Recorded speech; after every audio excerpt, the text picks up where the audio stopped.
Ya Tuhan Allah Bapa yang bertahta di sorga, kami sungguh mengucap syukur buat waktu dan kesempatan yang Engkau beri kepada kami untuk beribadah kepadamu ya Tuhan. Kami sudah memuji Engkau.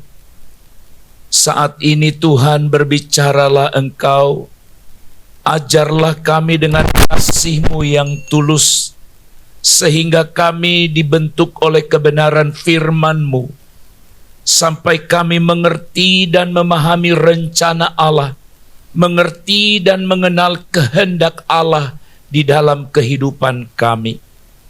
Berbicaralah Engkau kepada kami, pakailah hamba-Mu untuk menjadi saluran kebenaran bagi umat-Mu saat ini.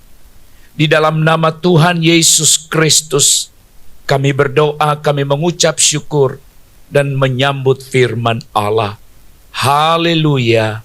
Amin. Bapak dan Ibu, saudara-saudara yang dikasihi oleh Tuhan Yesus Kristus, firman Tuhan hari ini berjudul mengenal kehendak Tuhan. Mengenal kehendak Tuhan. Bapak, Ibu, saudaraku sekalian, mengenal kehendak Tuhan itu adalah suatu proses untuk memahami dan mengikuti rencana dan tujuan Allah di dalam kehidupan kita. Kenapa atau mengapa disebut sebuah proses? Karena pengenalan itu tidak akan pernah terjadi secara tiba-tiba. Butuh waktu. Hampir sama dengan kita mengenal seseorang.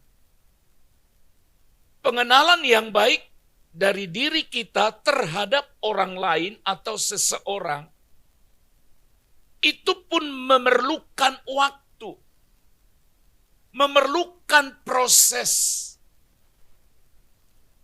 Suami istri akan mengenal dengan baik pasangannya, butuh waktu, butuh proses. Hal yang sama juga, saudaraku, terjadi dalam proses pengenalan kita dengan Tuhan. Proses pengenalan kita dengan Tuhan itu meliputi suatu kerinduan mendalam melalui usaha atau pencarian kita terhadap Allah, melalui doa-doa kita, ketaatan untuk hidup sesuai dengan ajaran, sesuai dengan kehendak Allah yang kita temukan di dalam firman-Nya. Saudara yang dikasihi oleh Tuhan, dengan kita mengenal kehendak Tuhan, kita dapat hidup atau memiliki hidup yang lebih bermakna, lebih berarti. Karena dengan kita mengenal Allah dengan baik dan benar, saudara, maka kita pun akan makin mengerti apa yang Dia inginkan dan apa yang Dia tidak inginkan.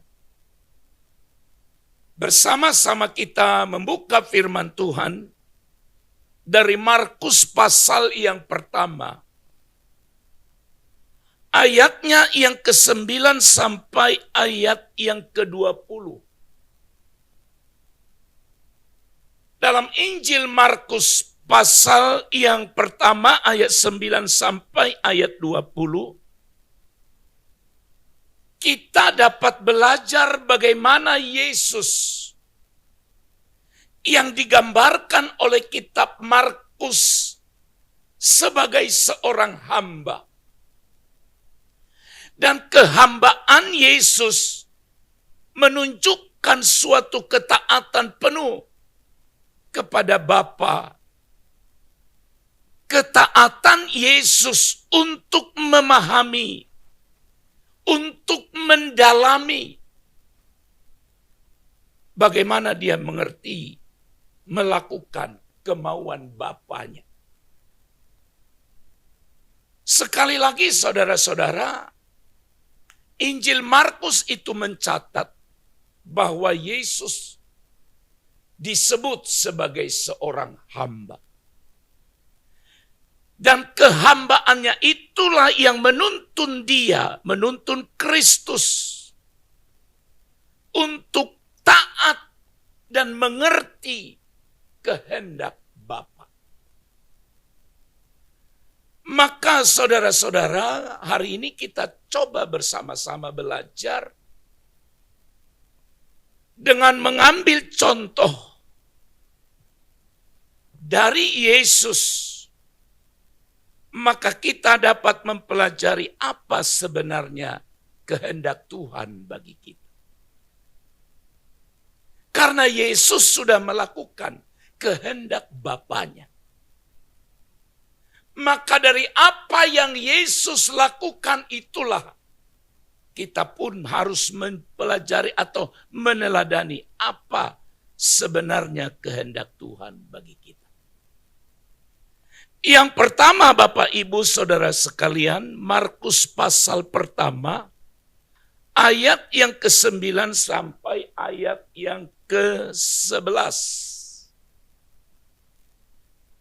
Markus pasal 1 ayat 9 sampai 11, firman Tuhan berkata demikian. Pada waktu itu datanglah Yesus dari Nazaret di tanah Galilea. Dan ia dibaptis di sungai Yordan oleh Yohanes. Pada saat ia keluar dari air, ia melihat langit terkoyak dan roh seperti burung merpati turun ke atasnya. Lalu terdengarlah suara dari sorga. Engkaulah anakku yang kukasihi. Kepadamulah aku berkenan. Pada saat itu saudara-saudara, digambarkan Yesus datang dari Nazaret. Dia dibaptis di sungai Yordan oleh Yohanes. Roh Kudus turun seperti burung merpati dan terdengar suara dari surga yang berkata, inilah anakku yang kukasihi. Kepadanyalah aku berkenan. Nah, dari ucapan ini saudara-saudara, maka kita mengerti kehendak Allah yang dilakukan oleh Yesus, yaitu bahwa Yesus memahami panggilannya. Yesus memahami panggilannya.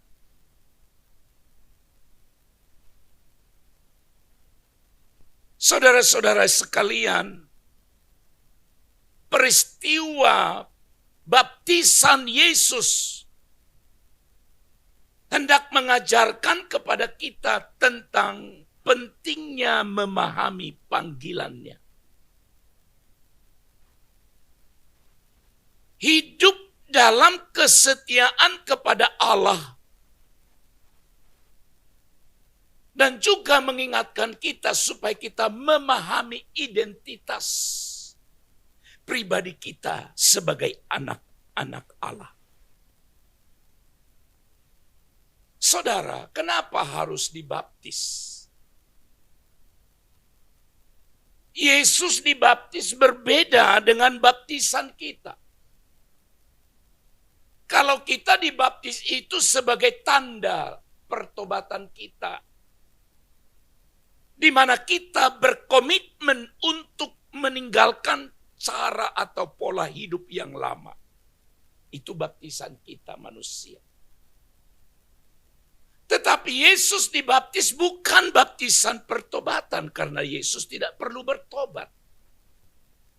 Orang yang perlu bertobat itu adalah orang yang tadinya hidup dalam kegelapan, hidup dalam dosa. Sekarang beralih untuk tidak hidup di dalam dosa. Yesus tidak. Yesus tidak dibaptis dengan cara itu. Tetapi kenapa Yesus dibaptis? Nah, itulah alasan yang pertama. Karena dia sadar, dia tahu bahwa Bapanya memanggil dia untuk suatu tugas penyelamatan atas dunia ini. Jadi saudara-saudaraku yang dikasihi oleh Tuhan Yesus Kristus, dengan mengikuti teladan Yesus, kita dapat lebih memahami panggilannya dan menerapkan dan melakukannya dalam kehidupan keseharian kita. Saudara harus sangat bersyukur Allah memanggil saudara dan saya. Dan orang yang merasa dirinya dipanggil itu adalah orang yang memberi dirinya. Ketika saudara diajak, diundang untuk dibaptis, maka di situ engkau mau memberi dirimu dan rela. Itu menggambarkan bahwa saudara dan saya paham, memahami bahwa dia memanggil saudara dan saya.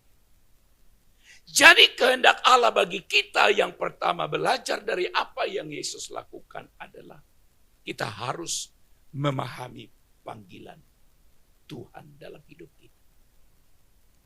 Yang kedua, ayat 12 sampai 13.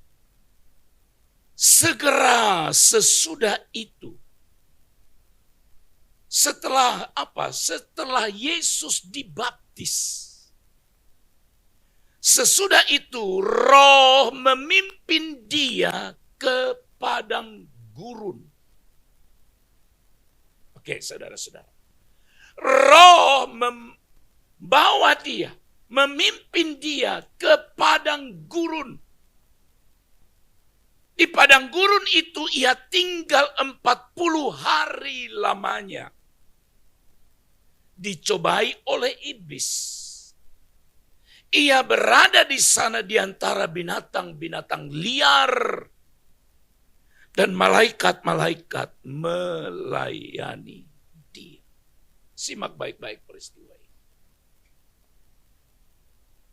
Setelah peristiwa pembaptisan, Yesus dibawa, dipimpin oleh Roh ke padang gurun. Di padang gurun itu ia dicobai oleh iblis. Berada di antara binatang-binatang liar. Dan malaikat melayani dia. Pernahkah saudara melihat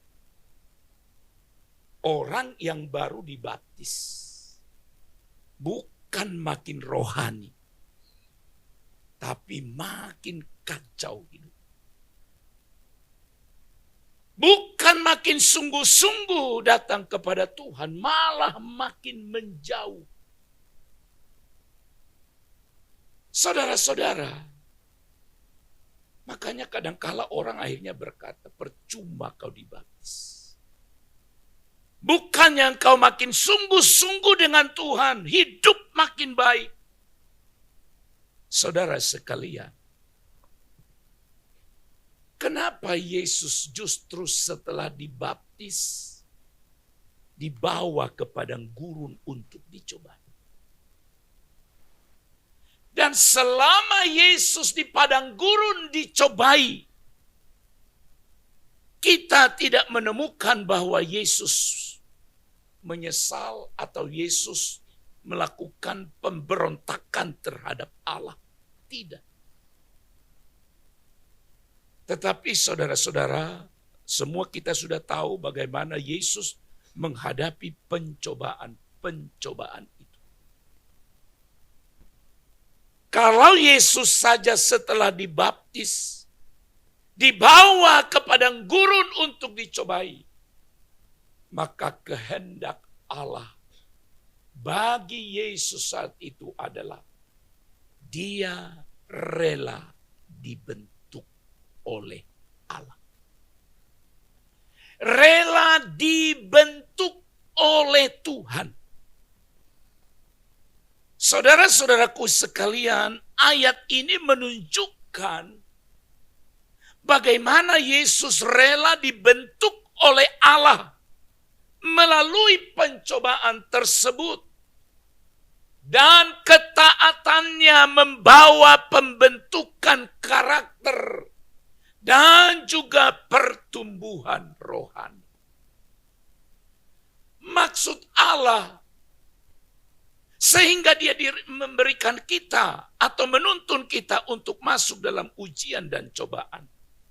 Apalagi kita merelakan diri kita, maka dengar baik, kenapa itu harus terjadi? Menunjukkan bahwa Yesus seorang yang taat kepada Bapa. Menunjukkan dia taat kepada Bapanya. Dia rela untuk dibentuk oleh Bapa. Yang dari sana kita belajar bersama-sama. Bahwa kita pun harus rela. Rela untuk dibentuk melalui pencobaan dalam kehidupan. Untuk apa saudara kita harus diuji, harus dicoba? Untuk memurnikan karakter kita di hadapan Allah. Maka saudara-saudara, sebagai murid-murid Kristus, sebagai pengikut-pengikut yang sejati dari Kristus, kita juga perlu rela merelakan hidup kita untuk dibentuk oleh Allah melalui peristiwa-peristiwa kehidupan. Menghadapi pencobaan dengan iman,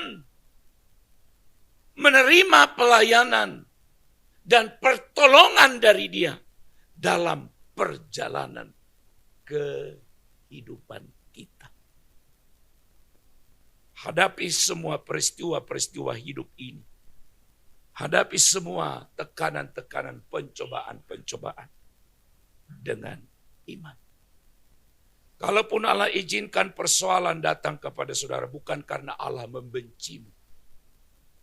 Bukan karena Allah tidak peduli, bukan. Tapi sebagai bentuk kasih Bapa kepada kita. Lewat peristiwa itu. Lewat pencobaan itu. Supaya saudara dan saya semakin memiliki pribadi yang dikenan oleh Allah. Oleh sebab itu, relakan diri kita untuk dibentuk olehnya. Kehendak Allah yang ketiga. Kita membaca di ayat yang ke-14 sampai ayat yang ke-15. Sesudah Yohanes ditangkap, datanglah Yesus ke Galilea memberitakan Injil Allah. Katanya, waktunya telah genap, kerajaan Allah sudah dekat. Bertobatlah dan percayalah kepada Injil. Yesus memberitakan Injil. Memberitakan Injil Allah yang berisikan ajakan untuk bertobat. Sebab kerajaan Allah sudah dekat dan harus percaya kepada berita Injil itu. Apa yang Yesus lakukan terhadap perintah Bapanya? Yesus tahu itulah kehendak Bapa bagi dia. Karena dia tahu itu kehendak Bapa bagi dia, itu sebabnya dia merelakan dirinya. Kehendak Allah yang ketiga yang kita dapat temukan dalam ayat ini adalah hidup memberitakan Injil. Hidup memberitakan Injil. Peristiwa di mana Yohanes Pembaptis ditangkap. Itu yang melatar belakangi sehingga Yesus datang ke Galilea untuk memberitakan Injil.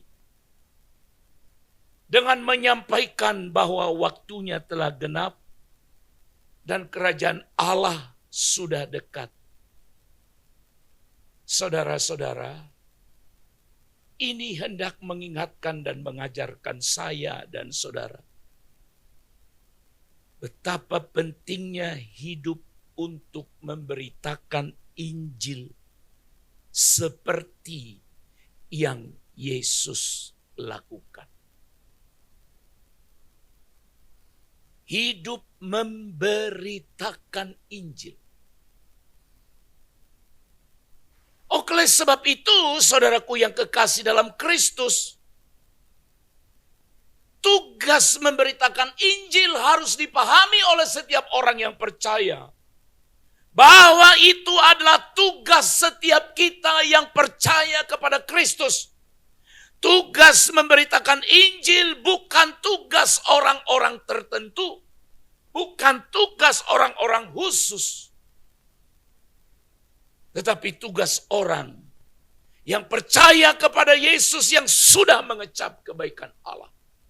Maka dia pun wajib memberitakannya.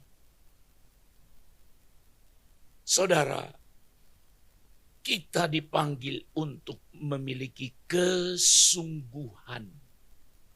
Kesungguhan dalam pelayanan. Sadar bahwa waktu ini sangat terbatas. Tadi dikatakan kerajaan Allah sudah dekat. Saudara, waktu kita terbatas di dunia ini. Saya menghargai kehadiran Bapak Ibu. Berjuang beribadah. Karena engkau sadar waktu terbatas. Walaupun lelah, walaupun capek. Dan memang tidak ada alasan bagi kita untuk berkata aku lelah. Karena itulah mendorong kita untuk datang beribadah. Sadar waktunya terbatas. Sadar belum tentu minggu depan saya bisa beribadah. Sadar bahwa belum tentu minggu depan saya bisa melayani. Tapi selagi masih ada waktu ini, sadar. Kerajaan Allah sudah dekat. Kita harus bertobat. Harus percaya kepada Injil sebagai bentuk respon kita. Saudara-saudara, sadarkah engkau waktu ini terbatas? Semua kita harus sadar. Bukan hanya orang tua yang usia lanjut yang boleh berkata waktunya terbatas. Yang muda pun harus sadar waktunya terbatas. Seperti yang kita tahu hari-hari ini. Bahwa kesempatan hidup di dunia ini adalah sebuah misteri. Rahasia yang tidak bisa diprediksi oleh siapapun.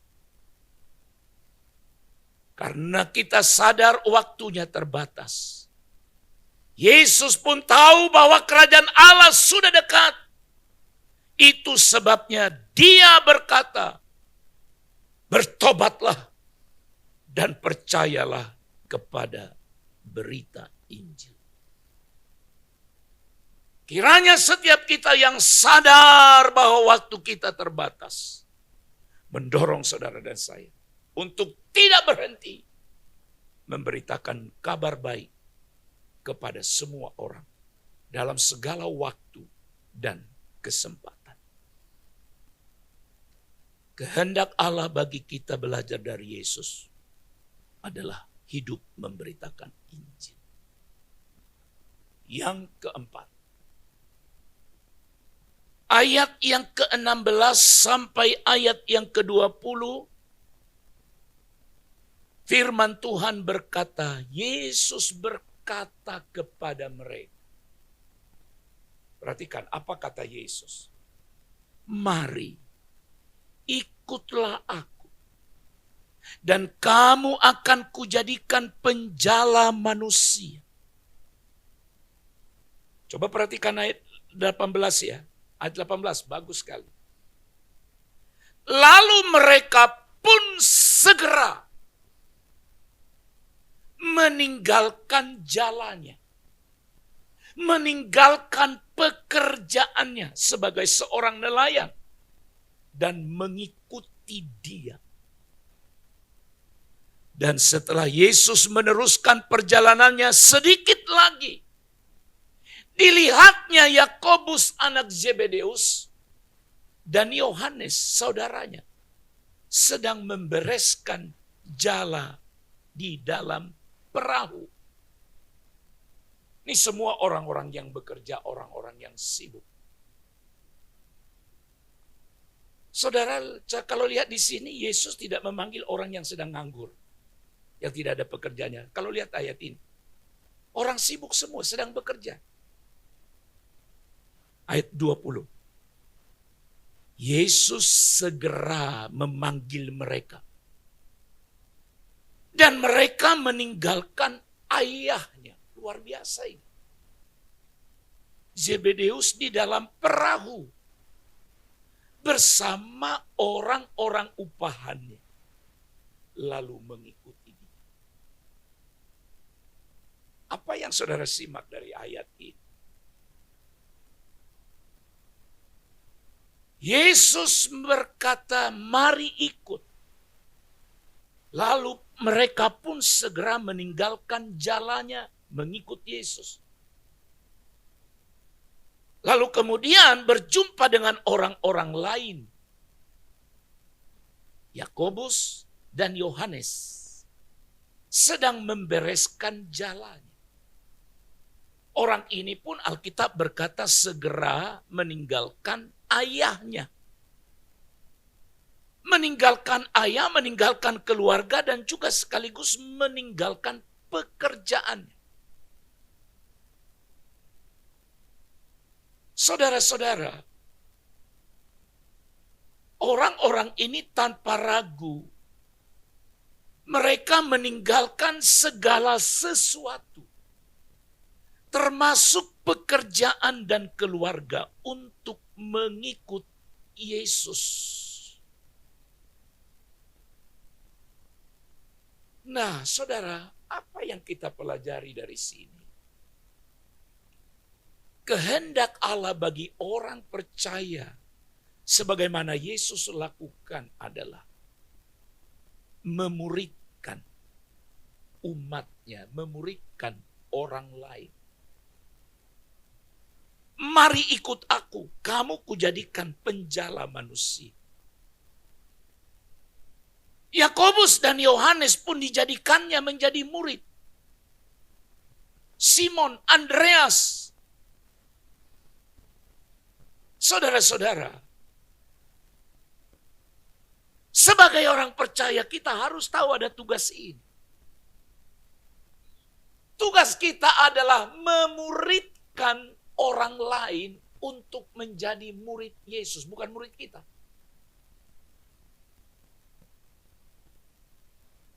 Bukan murid kita, menjadi murid Yesus.